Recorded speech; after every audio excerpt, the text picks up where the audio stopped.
Hey, everybody. Welcome back to episode number 62 of the Real Deal Pod with Allister and Geoff. Oh, it's a cloudy Thursday. I'm a bachelor this weekend. Super duper excited. Yeah, my son he's gone to go hang out with his buddies at the cabin.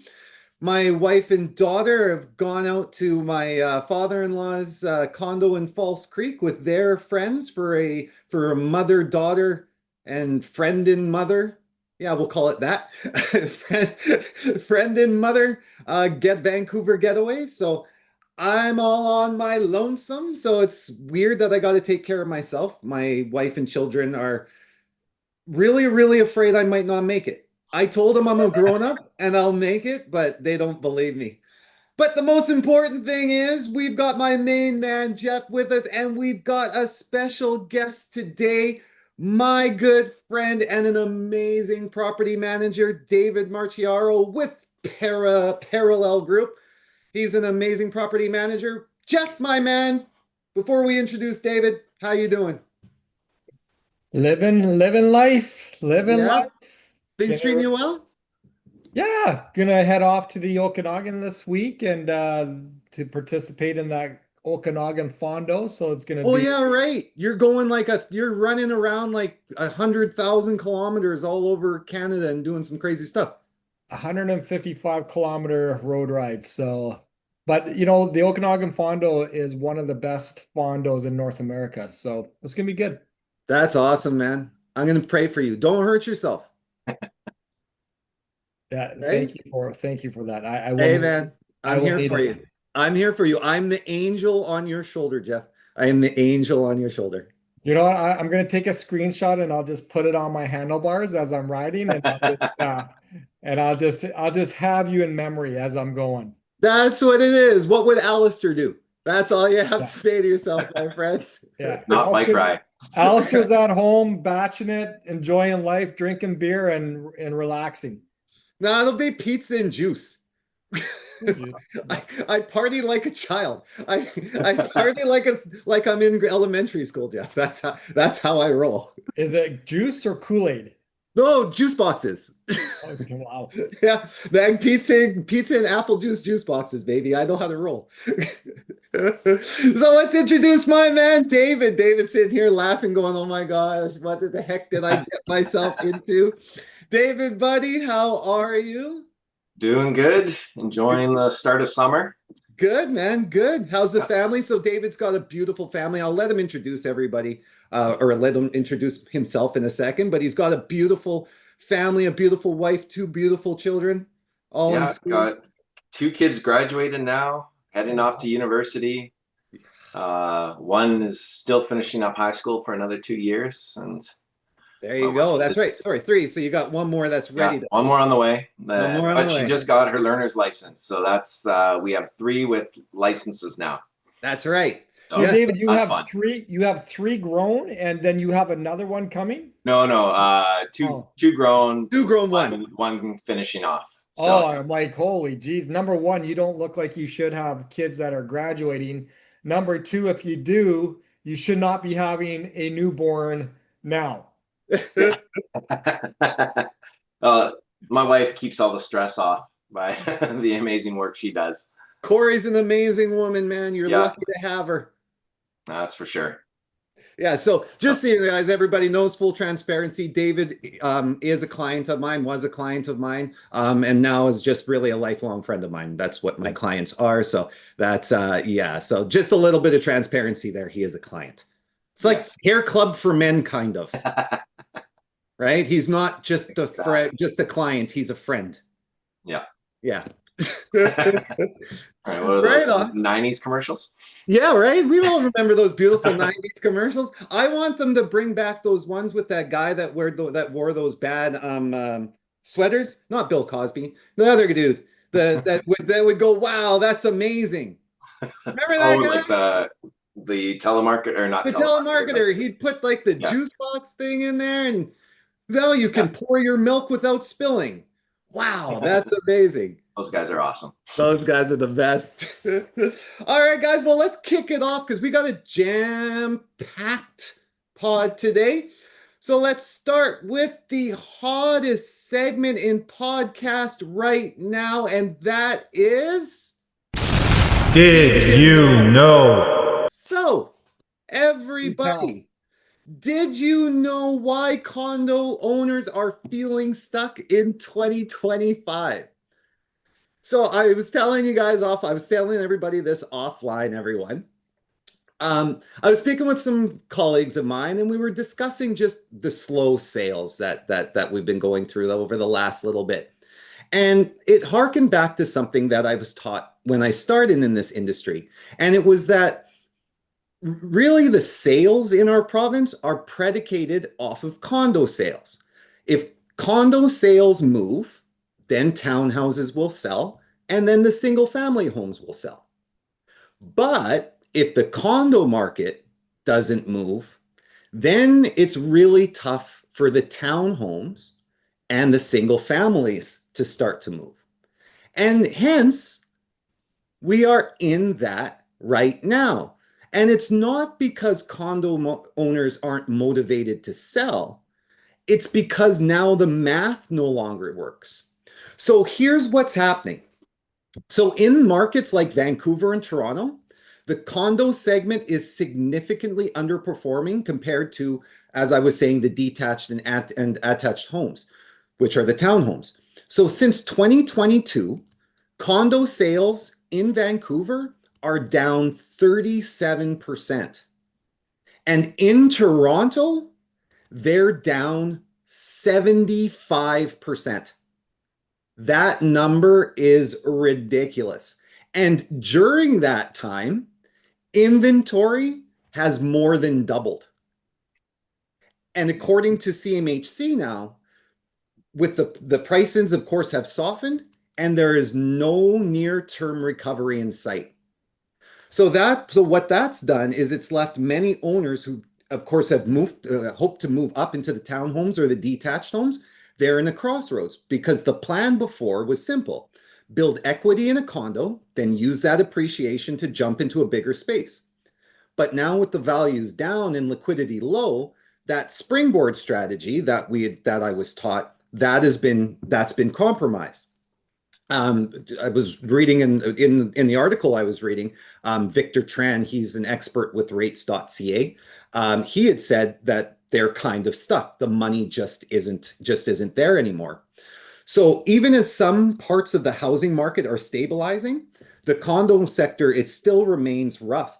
Buyers are cautious. Completion rates in the new builds, they're still at record highs. They still haven't been completing as of yet.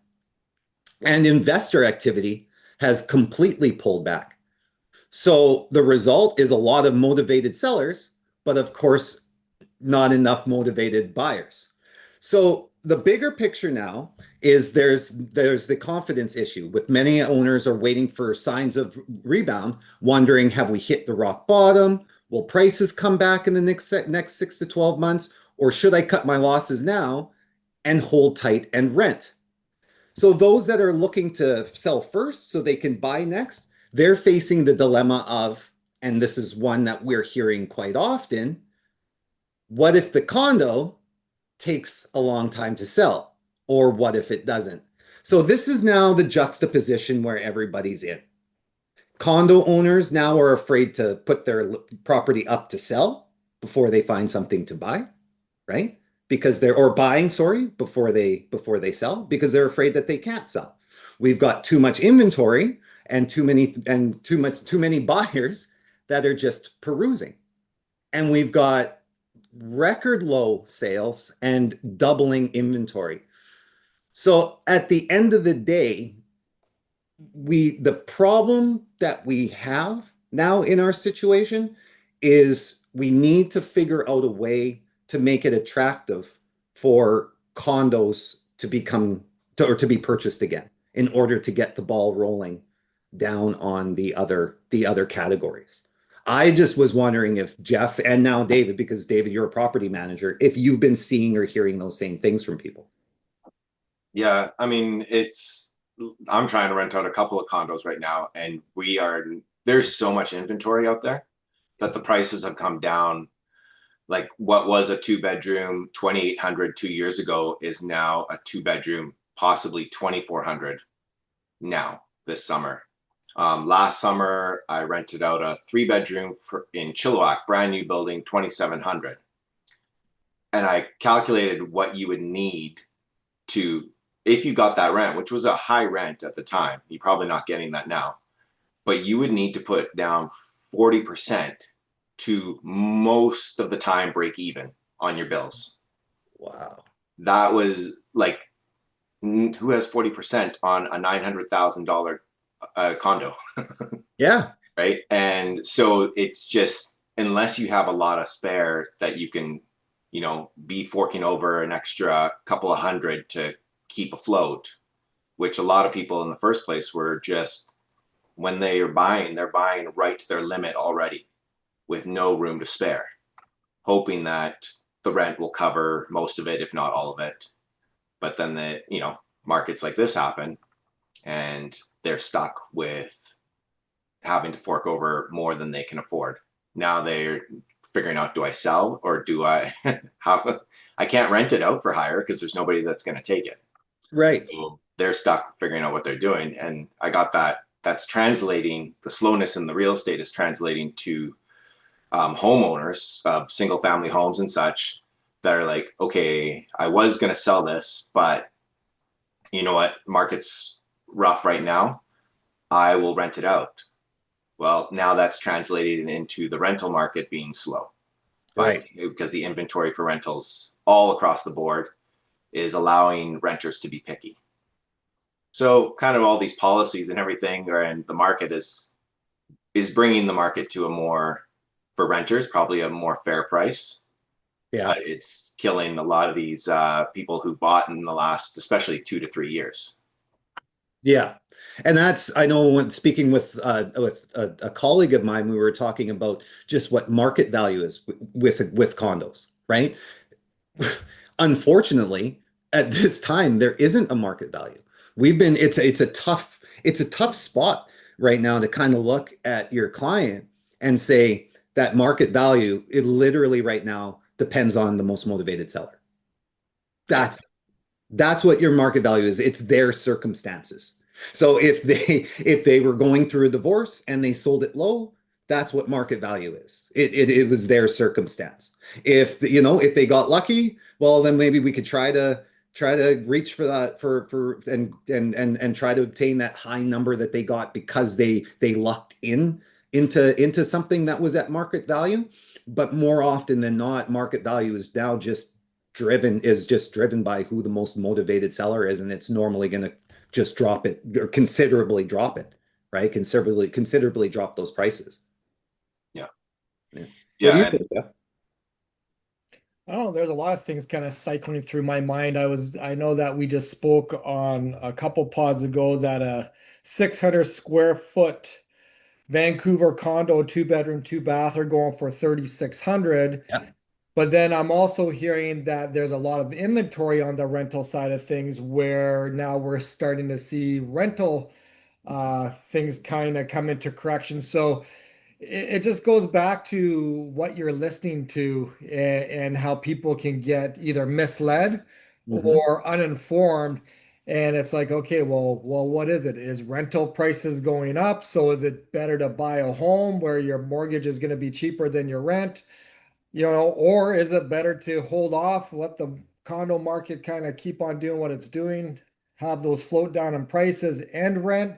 So again, when I'm hearing this, it's just like, okay, well, what is actually happening? Because we're hearing, not only us, but everybody's hearing two different things, Yeah. different sources, right? So, and then I go back to the inventory of, it's down 70% or 30% with condos. I just imagine what people were buying those things for back in the day. Then they're coming up for completion. And we've talked about this on past pods is where, there's a shortfall now. It's not even a matter of getting them to the rental market. It's just a matter of getting them to completion, right?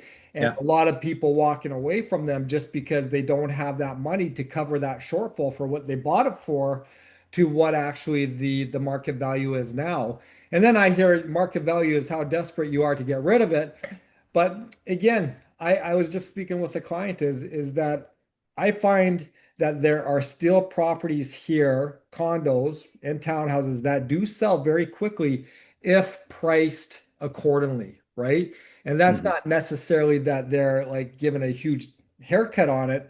It's just that they're just being smart when they're pricing it and not allowing it to sit. More so of that also will have to do with presentation too. Right. Presentation now is dictating much more overprice right now, right? Yeah. So right now you have to be spot on your price, and you have to be 110% on your presentation. It blows me away when we're working with realtors and they're getting these listings and they go into these homes and they're just a complete hoard show. It's Yeah. just like, how do you expect to sell this? Even in a great market, I think to myself, like, first impressions are so important. I don't know if I think it might have been you that told me buyers will make a decision within the first 30 seconds from entering your home. 100%. 7 steps. So 7 steps. it just blows me away that present, like it blows me away that people who have your biggest investment of your life, your biggest asset of your life, they don't take care of it No. like it's the most important thing that they have in their asset portfolio. It just it dumbfounds me. I Drive think through Surrey, and no offense to anybody living in Surrey, but I no, drive through Surrey and I'm like, oh my Lord. 100%. I'm with you. I think one of the biggest things that I'm taking away, especially with Dave, like hearing from the rental market, because again, so I'm for our listeners that don't know, as an agent, we have two separate licenses. So you have a license for property management, and then you have a license for real estate sale. That's what I have for resale of real estate. I don't have a property management license. So me, when I give advice off of rental rates and stuff like that, it's normally from what I know about the area, Googling and doing my own investigation. But it's good to have Dave, who's a professional, on with us. And so now when I'm hearing with the hearing that there is falling rental rates, and going back to the pod we were speaking about last week when we were talking about how it's gotten so close in terms of what your mortgage will be versus what your rental rate would be, right? Because I was telling you I had the clients in Burquitlam that we found spots where it was more advantageous for them to buy than it was to rent.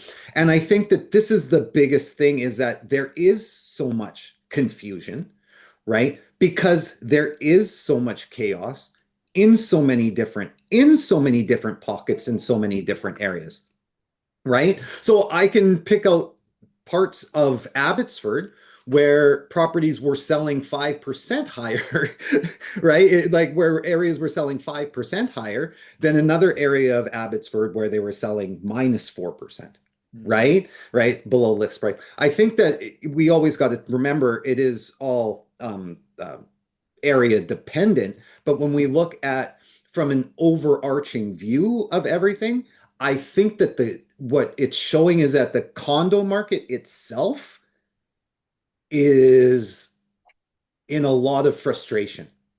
Yeah. There's a lot of frustration in the condo market itself.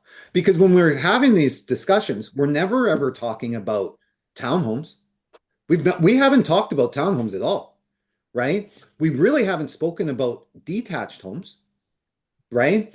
It's really all been around the condo market, and I think that is honestly where the real estate frustration is in that. Whether you're a realtor that's helping people buy, a lot of the times is, yeah, it's taking around people through condos, looking over and over and over. If you've got listings that are a bunch of that are majority condos, they're a tough turnover. So you constantly hear that frustration, you constantly hear that negative news as well, right? So you got to kind of be balanced. I think we have to be kind of balanced in the news that we're taking in, and then understand under what category, right? That frustration or lack of thereof falls under. But when it comes to the condo market, the piece of of our market in British Columbia that we really need to get rolling to get the other card categories to start moving, we do have to figure out what to do with our condo market in order to get people confident, because that's the biggest thing. Nobody seems to have confidence. And I don't believe it's confidence anymore in our market, because our market, I think, is fine. I don't believe that people have a lack of confidence in our market per se. I think it's a lack of understanding. And I think it's the condo. It's because there's so many condos on the market and you're always told if there's a lot more on the market, prices will come down. I just think that it's just a lack of people wanting to engage or engage into the condo market that we have a problem with. It's the condo market frustration more than anything else, I think. But I think we are seeing condo prices come down as well. Oh, no, we are. Yeah, we're seeing Yeah. those with just because of the abundance of inventory, these GST rebates, on condos. Just last week, again, we spoke on a realtor that we were working with. That condo 1 month ago was $70,000 more than today. Just a large part of that was because of the GST rebates. So Yeah.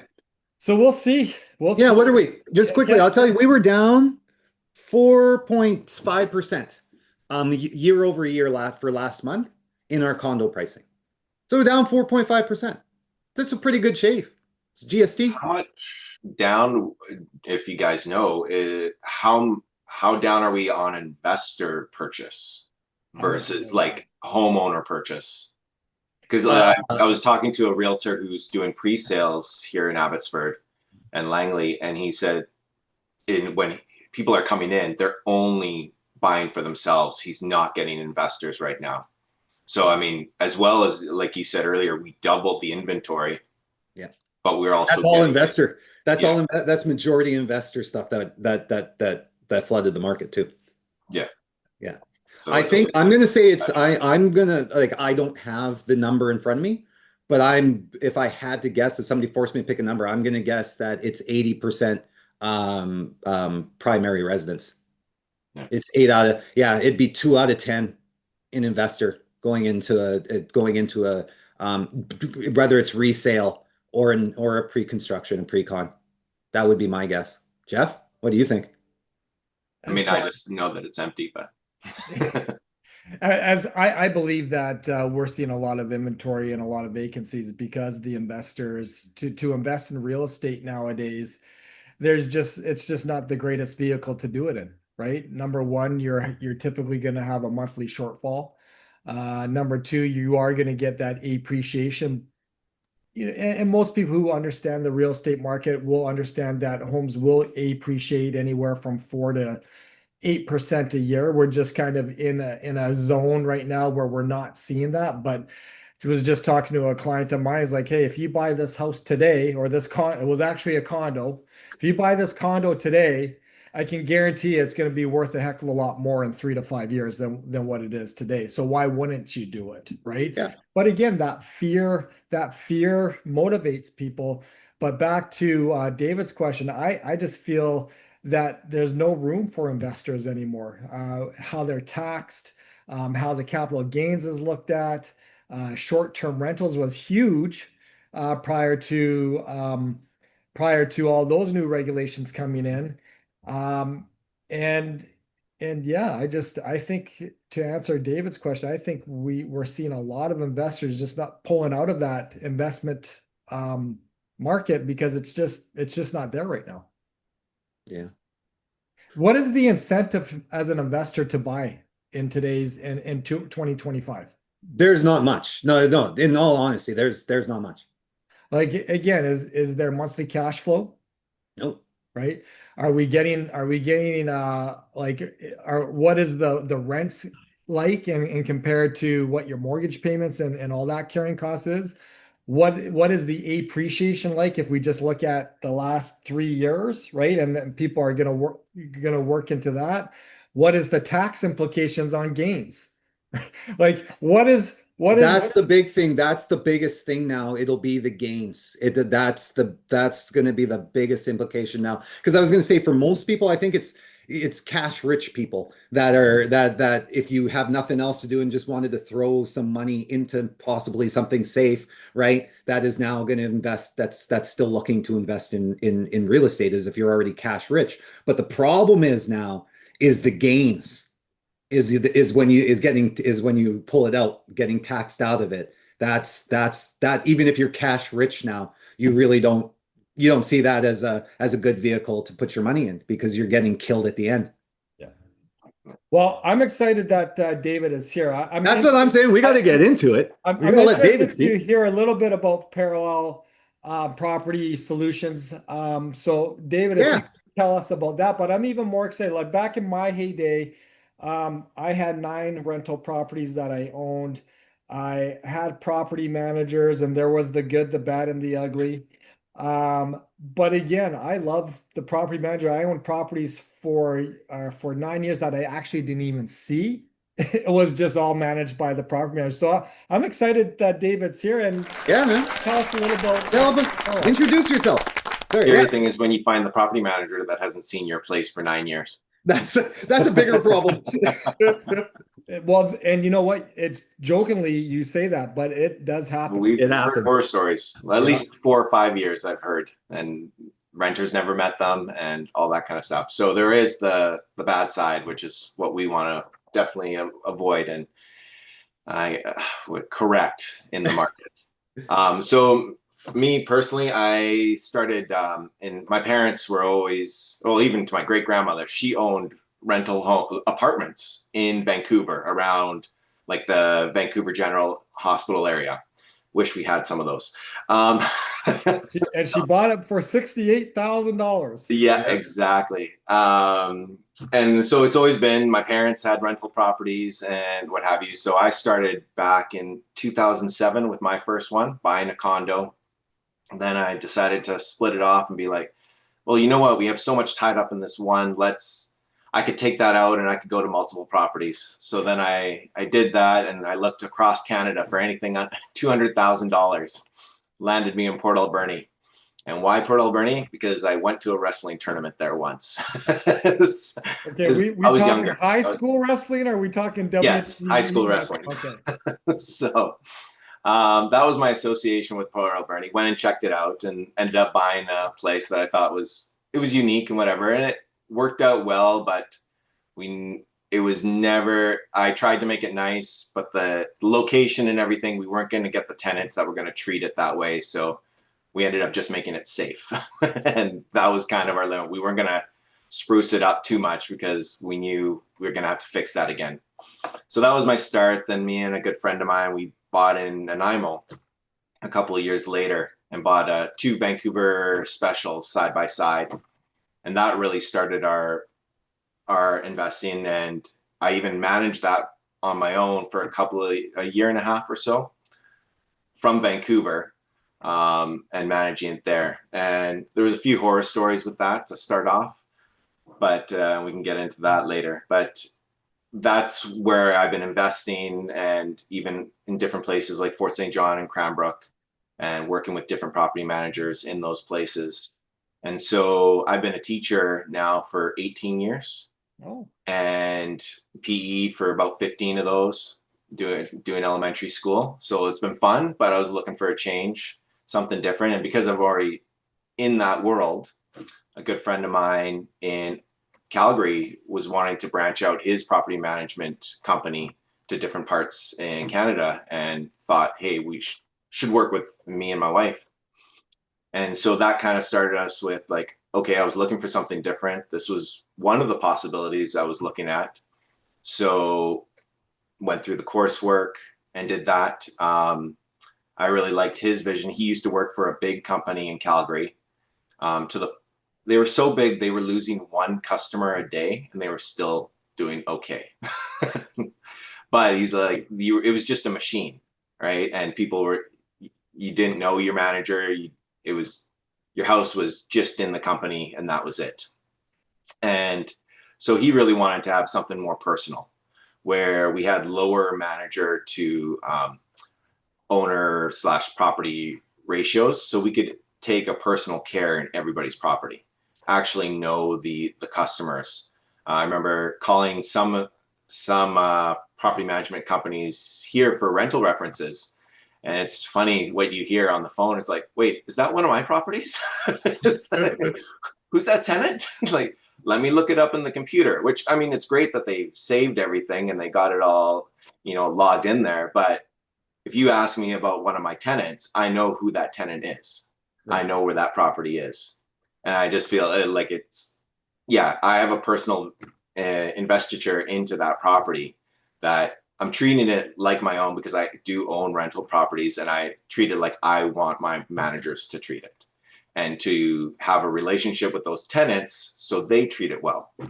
And so that's our goal, is to really just build a relationship um, with the tenant so we can better support the owner too and advocate for the owner. And usually when you do that, the tenants are more amiable to what you're saying and more helpful. So that's where Parallel started, was somebody wanted to take it from a big company to more personal. And then we're taking that on here in the Fraser Valley. I love that. That's awesome. What is your service area, David? So you go from where to where? Chilliwack to Surrey right now. Okay. When I got my first place in Abbotsford, though, it was amazing because that's where I live. And it was like, oh, this is just 10 minutes away. This is fantastic. Opposed to the 45-minute drive to do a showing that somebody committed to and then they don't show, Yeah. which I'm sure happens just as much with realtors. I was gonna say, welcome to the life of a realtor. Yeah, exactly. It's like, well, there's an hour and a half of my day gone. It's really nice that I can make phone calls in my car because otherwise I'm just driving and I don't want that much alone time. Right. I have a question. My son actually just purchased an investment property, and they just don't listen to the old man. And it's like, you got to get a property manager. No, I'm going to do this by myself. I'm like, hey, you make your bed, but if you need a property manager, just let me know and we'll figure it out for you. Yeah. But what do you look for in a tenant? Like, how do you properly vet a tenant? Because a lot of times people, I don't think they do it. So like, what are the 5 or 10 most important things that someone should do when, if they are going to do it themselves? Or maybe if you can even explain your workflow process as far as what you do to screen a tenant before you sign that lease agreement.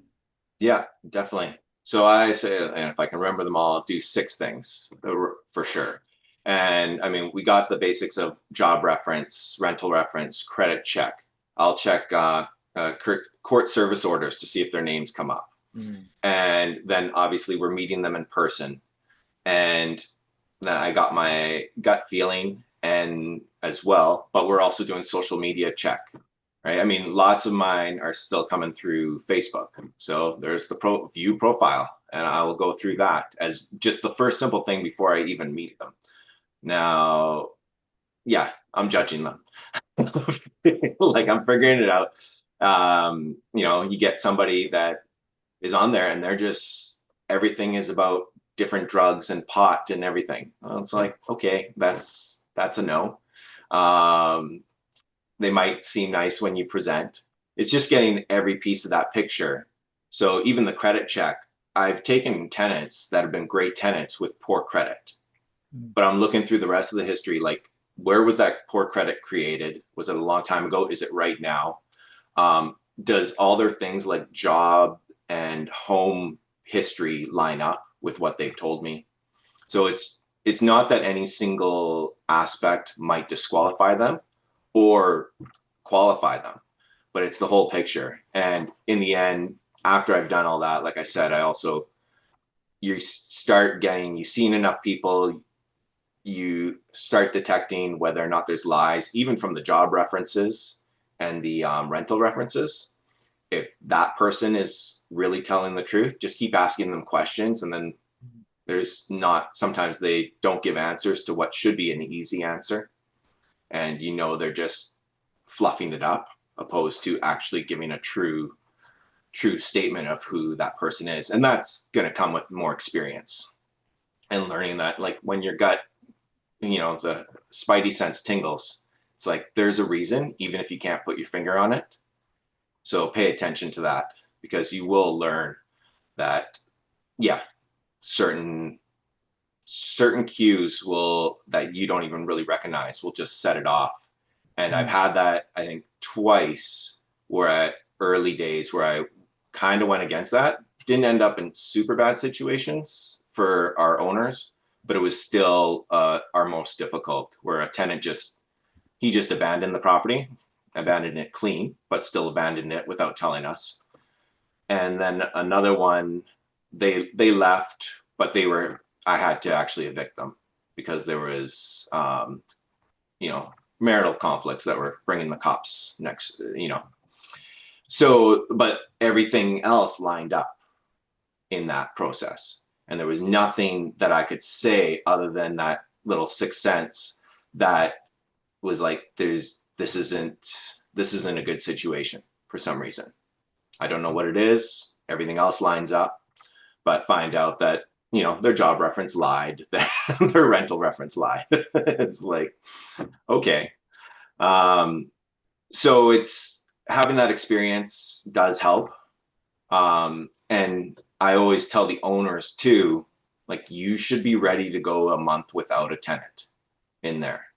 It is so much better to lose that month than to go through the trenches of what unpaid rent, damage to the property, the process and time and money to actually evict. I had a friend who just went through 4 months to actually go through to the bailiff stage. And they didn't do they just did kind of a, oh, okay, I'll be nice and help these people out situation. Didn't know checks and what have you, and ended up in that situation. And so, and happened to be chronic liars. So they just took oh yeah, we're going to move out. We'll move out. Oh, we're going to pay. We're going to pay. We're going to move out. Right up, like up until the bailiffs at their door, they were still saying that and doing that. And then finally they're out and he could do that. But, on top of the missed rent, he had all those extra costs, which are so much fun to pay. So he, in the end, because he didn't do that processing, he probably lost 4 to 5 months worth of rent, right? Including the costs he had to pay plus the missed rent. That's a big hit to take. Yeah. Yeah. So now if you do that yourself, now you got to do that whole process and learn about it and figure it out. Like, it's not a guarantee with the property manager that you're going to never have a situation like that. But then you got somebody else taking care of it as well and taking on those stresses. That was going to be my question. And because, a lot of people that especially that I deal with, that go and say, I'm going to buy a condo and I'm going to rent it out. They become their own property manager because they figure, I'll just Google it, right? I'll learn on Google, which you can, right? And it's not, sometimes it can be easy to run your own property. Sometimes it can't. So why should people look to use a property manager as opposed to doing it themselves? What are the benefits? Benefits is you got the experience from somebody that's been doing it for a while, that has all different properties, knows the steps, understands certain signs that if they, especially for new people or people that are emotional, I would say get a property manager, because it becomes hard. You're either being too empathetic to a tenant that's basically trying to railroad you or take advantage, or you're just super frustrated. And it's like, if you're going the stock market, you should not be doing that under emotion. Same thing with being a property owner of a rental. It's an investment. It is money. Try and take the emotion out of it. And you're trying to get it, make as much profit as you can, but limit loss. But so if you're in those situations, it's best to get a property manager. They have contacts as far as the handyman or different people that they can call pretty quickly.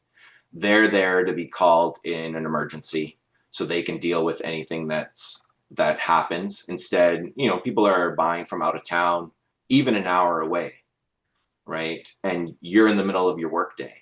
Right. all of a sudden something happens. You just have that person there to oversee it and to take that on. And depends on how you are with people too. Do you like dealing with tenants? If not, that's what the manager's for. They'll deal with it. They create a little bit a wall for you, so you don't got this person trying to just ask you and beg you and play on your your feelings about it.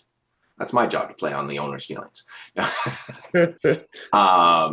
So I'm there to advocate for the owner, and I can be, because I'm not in that same emotional attachment, I can be a little bit more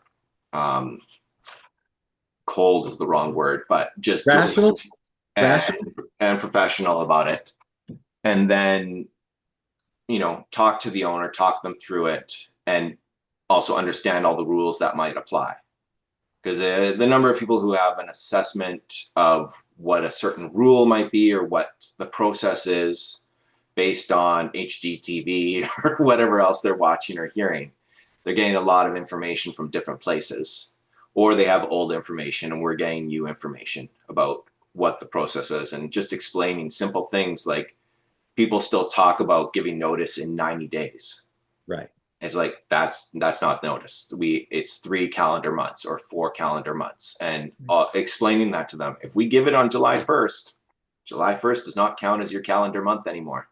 Right. So just being able to understand the whole picture, and so it really helps. And then we also have an eye on the market and see, like, this is just being able to give advice about this is what will get you more, right, if you're willing to do this, or this is the price. The amount of people like, well, my friend put this on for 4,800. I'm like, did they rent it out for that much, or like they put it on? Where is it? Like, there's a lot of different factors that come into pricing as well. And so that overall experience and being able to advise is, yeah, I believe worth it in the long run. No, so do I. That's why I wanted to ask that question, because I think that people don't realize how beneficial it is, how beneficial it is to have a property manager deal with your property for you rather than you taking on the headache yourself. Yeah. It's having an assistant, right? You don't have to, big things, you don't have to run down to repair things if you don't live at the house, right? Like there's a lot of reasons why I tell people they should use a property manager over doing it themselves. But that's what I thought, it was super important for people to hear that. Yeah. And everybody's different. Like if I had a place locally, I mean, obviously now as manager, but even before I became a property manager, I would have taken it on myself. Mm-hmm. But I'm in that world. That was my thing, and that was my bent. Other people, it's not, right? And so you really need to know, like, how much time do you want to spend it? How old is the property? And what kind of tenants are you getting too? Yeah. Because if it's brand new, you're getting solid professionals, you may not need a lot of time involved, right? Mm-hmm. And everything just works like clockwork. But as properties age and everything, it becomes especially more pertinent, I would say, to get a property manager involved. So when you're looking for a property manager, because Geoff and I talk about this all the time, there's the good and bad, there's the good, bad, and the ugly in mortgage brokers. There's a good, bad, and the ugly in realtors.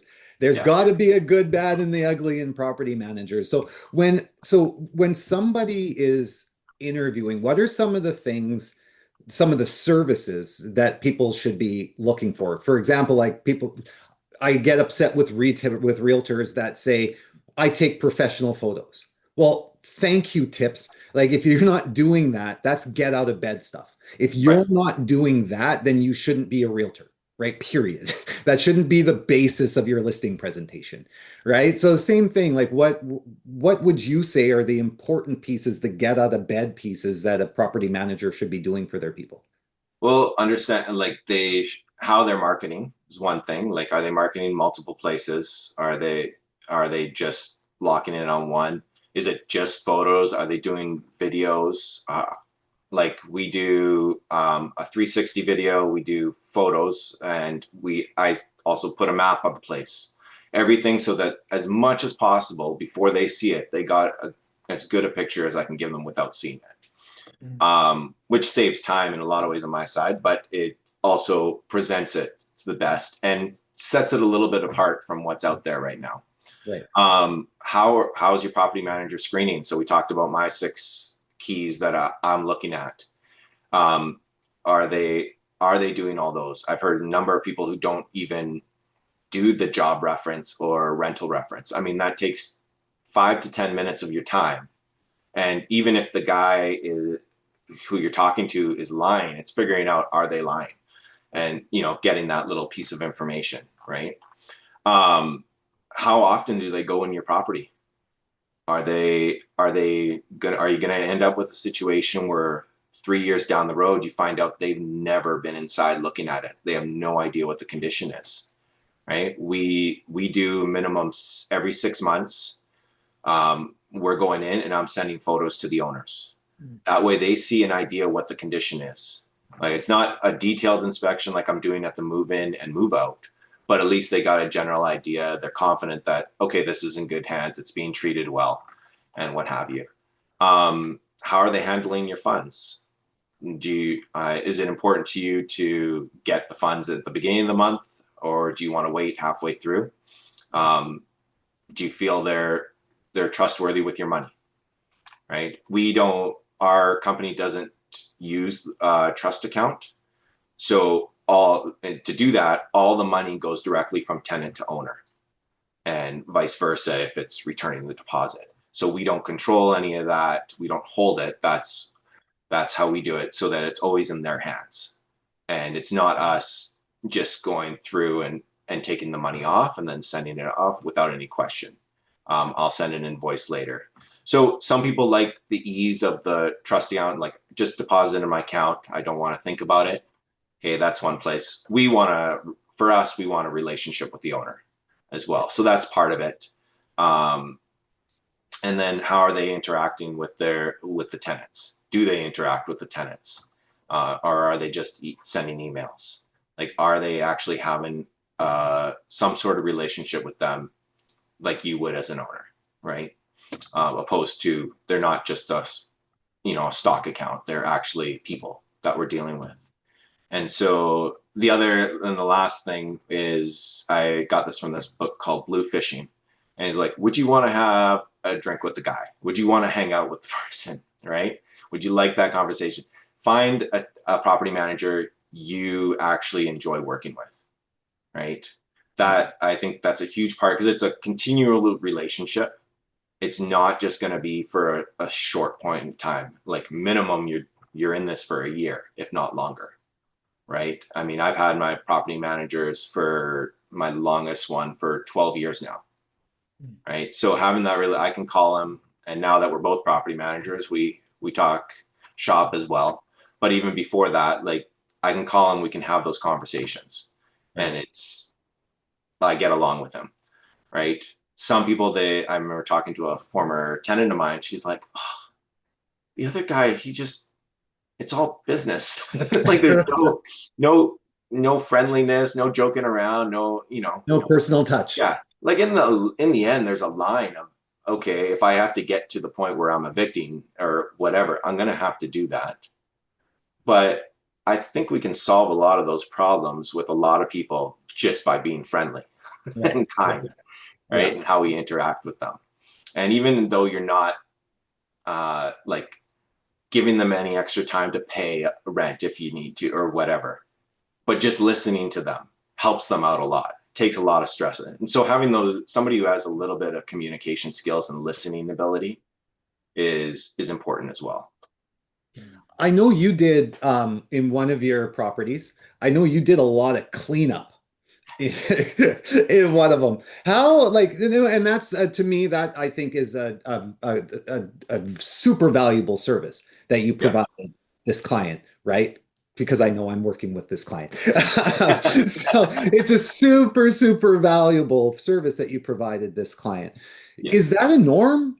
Do a lot of I mean, that's being charged on top. It's not just like, okay, that's part of our retainer. No, So, no, but we're understood. finding we're getting like in this case, I was doing a lot of the hands-on work. So, which I can do a little bit more of because we're keeping that lower property to manager ratio. Sure. If you got somebody who's got like 100 clients, or not 100, like 400, we're hearing 800. Yeah. Well, they're just calling up somebody and it's completely just sending the person, well, you got that within electrical or plumbing.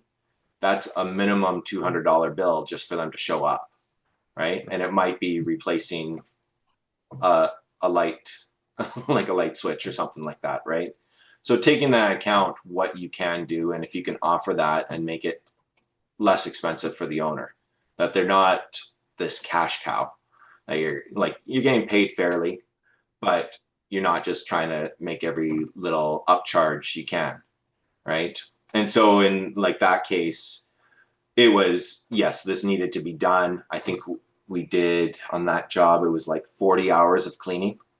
Oh, wow. And yeah, plus another about double that for the repairs and such, right? It was amazing. I've never seen that much dust collect on the bottom of a fan.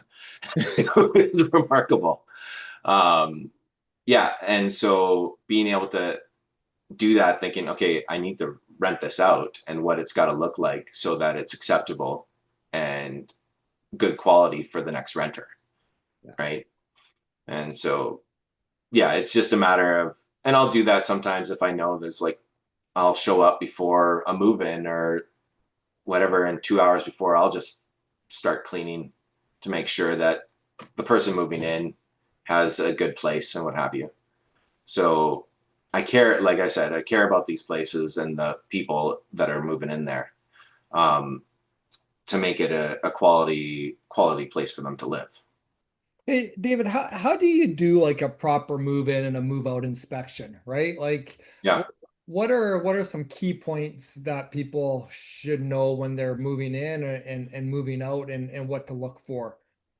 So, I mean, one thing we do is make sure we do photos. Like we're doing 360 photos to about like a regular size bedroom. I'm doing 2 to 3 photos. So we're getting everywhere, getting a lot of detail.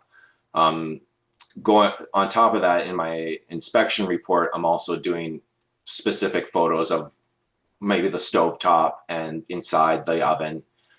Any damage that is there that's very specific, I'll go and do it.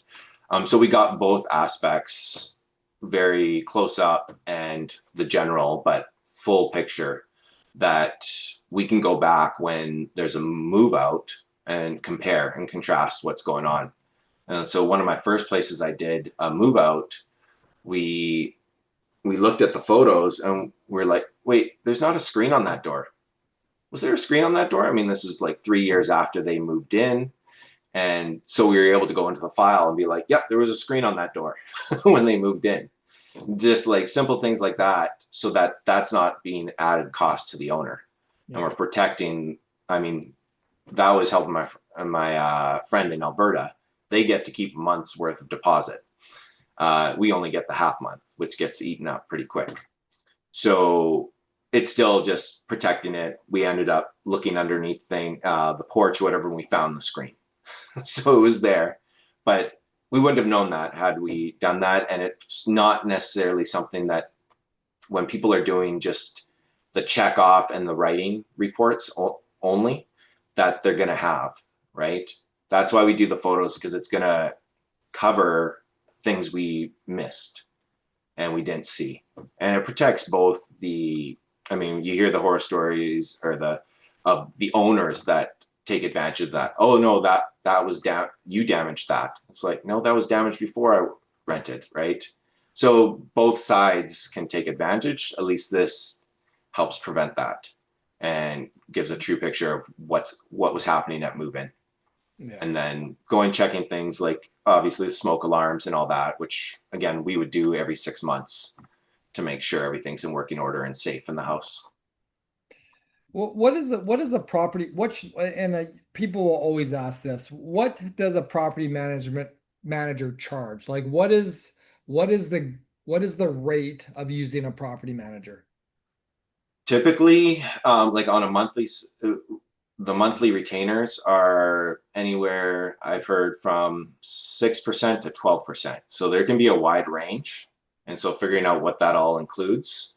Then there's finding fees where people typically do a half month of rent. We'll do 600 flat fee for that service. And then whether or not how diligent a firm is in charging their extra handyman costs. Like I have it there in the contract, but I do a lot of handyman work pro bono, so to speak. Right? If I couldn't do it, I'd be having to hire somebody else out, and that would be a direct charge to the owner. So it's not always just as simple as 10% or 8% or what have you. It's all the things that includes, whether or not it's their full service, if they're doing 12%, but there's no finding fee, all those things come into play as far as your purchasing. But I would say in the end, all those prices probably equal out pretty well, where the most important thing is, do you think you can work with this manager? And are they going to do the best to care for your place? The pricing, people get locked in their headspace about that. But I would say the pricing probably in the end is you're looking at a difference of $40 a month, maybe. From best to worst. Yeah. And so, yeah, are they, I may be $40 more, but I'm also half the time I'm throwing in half my handyman services in for free, right? So in the end, it's either working out or I'm actually less expensive. So again, like I said, biggest thing is, can you work with this guy? All right, do you think they're going to do the best for you and care for you and the property? I'm gonna allow you to do a shameless plug as we wrap this up. Yeah, man. You got to plug yourself. Someone shopping for a property manager or a property management company, tell me why Parallel Property Solutions should be at least one of their top two considerations. One of the biggest things is low manager to property ratio. We are not doing more than 80 properties per staff, because we want to make sure everything's cared for, that it's not going to be, you're not going to get lost. You are actually important. So we're making sure that you have somebody dedicated to you in that. And we are seeing the property, we guarantee we're seeing the property twice a year here. So you have confidence that the place is taken care of. We got our photos inspections, and we are doing heavy vetting at the beginning to make sure you got quality tenants going in. So we're having success at like the 98% level of good tenants that pay rent on time, that take care of the properties. And of course, like I said, then I'm on site to deal with any issues that are required. Amazing. So what I'm hearing is silk glove treatment. Pretty much. And that's what I think is so important is the personal touch, especially when it comes to property managers, because like you just said, there is times when property managers don't even go and actually see that property, right? Yeah. So to know that you have somebody that's working closely with you, let's be honest with you, with everybody, if you already own something, we've already told you that's the most important thing you're ever going to purchase. Right. So if you've got an investment property, now that's the second most important thing that you've ever Some purchased. people, they invest, I would say, almost too much into it. Right. But they've put a lot into this investment wise. They are banking on it. So right. It's their retirement. It's it's their current income that's coming in. So to be responsible for that should be kind of an honor, that you're taking that on and helping them in their future. So exactly. It's a huge responsibility that you should be aware of and be taking.